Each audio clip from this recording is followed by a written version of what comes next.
trơn na lượng mà ngay để nhom quy được đôi cướp lồng chỗ chúng cái lúc đánh bài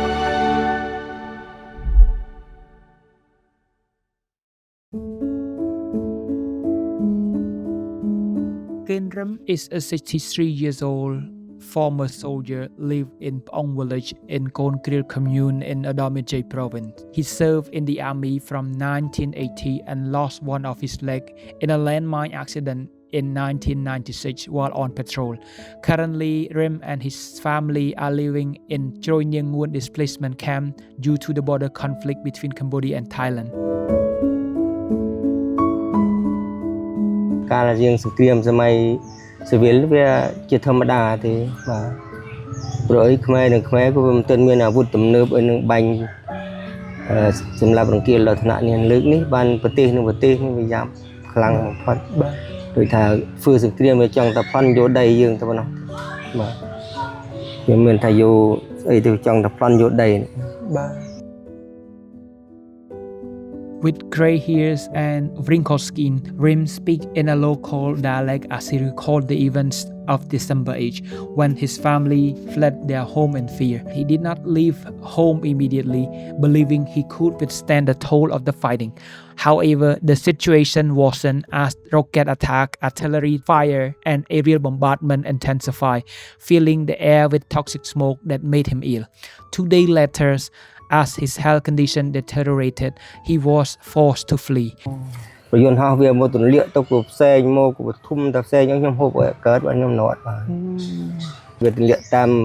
ព្រំផ្ទត់តែខ្មែរទាហានខ្មែរយើងជិននៅទួនមុខវាបាទ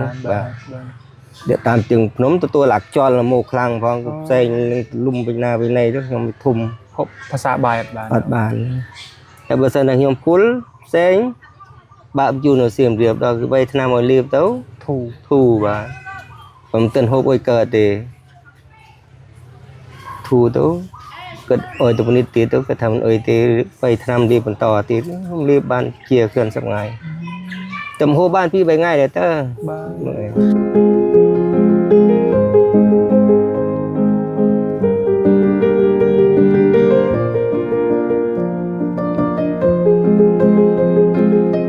Sitting beside him is his wife Japtup, who suffered from poor health condition even before the conflict. Married for more than 30 years, the couple has 7 children, most of whom live far away but have left their children in the care of Rim and his wife. ជំងឺរហូតខ្ញុំមកដល់ចូលពេទ្យវាដូចថា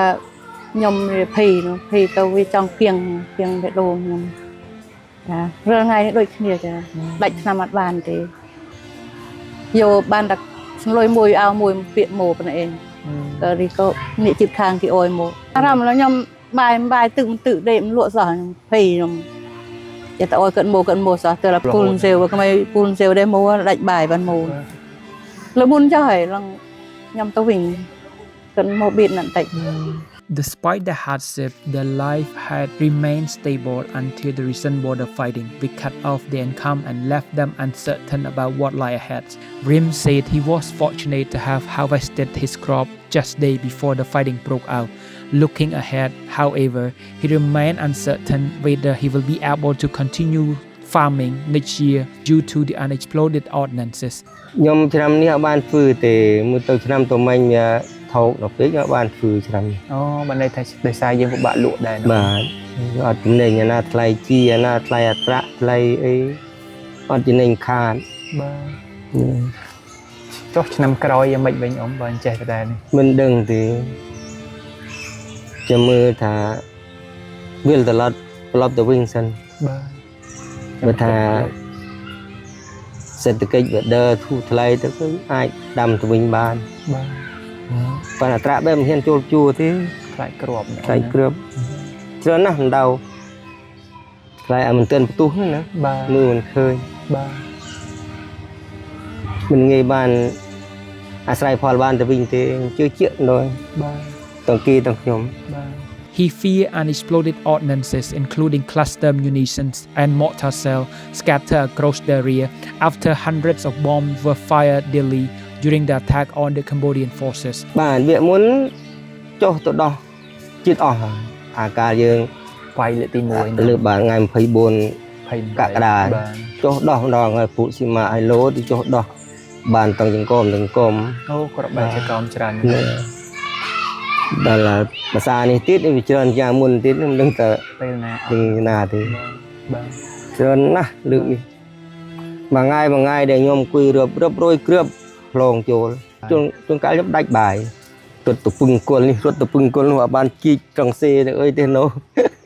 តែតលបានយើងអានតែដែលគ្រាប់ដែលចុះវាលឺចិត្តលឺឆ្ងាយយើងដឹងគ្រាប់ផ្លងក៏បាក់អង្គគ្រាប់យន្តហោះនេះ As the landmine survivor himself, Rim said his greatest concern is not for himself, but for his grandchildren's safety. One all resident return home. អានោះបានខ្ញុំមានបារម្ភអញ្ចឹងឯងបាទដូចក្មេងវាអត់ស្គាល់ពីរបៀបគ្រាប់មិនណាបើយើងចាស់យើងអាចស្គាល់តែក្មេងអត់ស្គាល់ទេបារម្ភថាខ្លាចវាទៅប៉ះទៅអីវាអត់ប្រាប់អូម្ដាយវាអាចមានរែងអាហារនិភ័យដែរ បើគាត់ក្មេងជំនាន់ក្រោយតែបាត់បង់កាយសម្បទាគាត់ពិបាក វេទនាបាទវេទនាណា បាទ His grandchildren were initially terrified and cried when they saw him remove his prosthetic leg, but they later came to understand the war caused their grandfather to lose it. បើចៅទូតខ្ញុំផងស្រែ អូស្រែ តែបើឃើញខ្ញុំអ្នកពាក្យយ៉ាងណាដល់ថ្ងៃនោះខ្ញុំដោះឲ្យវាឃើញខ្ញុំដែរឃើញខ្ញុំដោះ អូ ខ្ញុំពាក្យទាំងយប់ទាំងថ្ងៃដល់ខ្ញុំដោះខ្ញុំយកឲ្យជើងគុតជើងអន ភ័យណាស់អ៊ំ ភ័យសើចោល Now their new life began at the Pagoda's displacement camp against the backdrop of uncertainty brought on by the ongoing border conflict. បើយើងរយៈពេលនឹងទៅវិញនៅខ្លី បាទ បើរយៈពេលវែងនោះគ្រាន់ថាដាំជាតំណាំទៅអីតកូនស្ពៃហូរមានទឹកនៅប្រើប្រាស់ដែរ ចុះដីនេះយើងអាចបើថាយើងត្រូវធ្វើក៏ធ្វើដាំបាក់ដោះបានណាអូនណា បាទនោះគេខាងគេព្យួរឲ្យដាំនោះដាំទៅពួកក្រុមពួកខ្ញុំគេដាំទៅ អូធ្វើកសិកម្មដែរណាអូនណា បាទ Local authority have already encouraged and prepared land for the displaced family to grow crops, and Rim may also take part, if only to feel that he is doing something useful and meaningful while living away from home. រោងនោះគឺរោងដាំបន្លែបកាអូន ដាំតកូន អូដាំតកូនចាប់ដាំមិនទៅក៏មិនអូន ទៅនឹងធ្វើដីងាកមិញ បើយើងអាចដឹងនេះទំហំនៃប៉ុណ្ណេះអាចរកបានប្រហែលម៉ាដាំបានប្រហែល ច្រើនបើកើតវិញគ្រូច្រើនណា ច្រើនដែរណា បាទច្រើនវែងរោងវែងដែរ គាត់គង់បានអូន គ្រប់គង់បានមករោងគឺតែមកក្រុមហូបឆ្អែត អូ បាទមកក្រុមនេះហៅថា30 គ្រួសារយើងចែកគ្នាម្ដុំម្នាក់ទៅហូបបាន ហូបបានហ្នឹង ហ្នឹងហើយ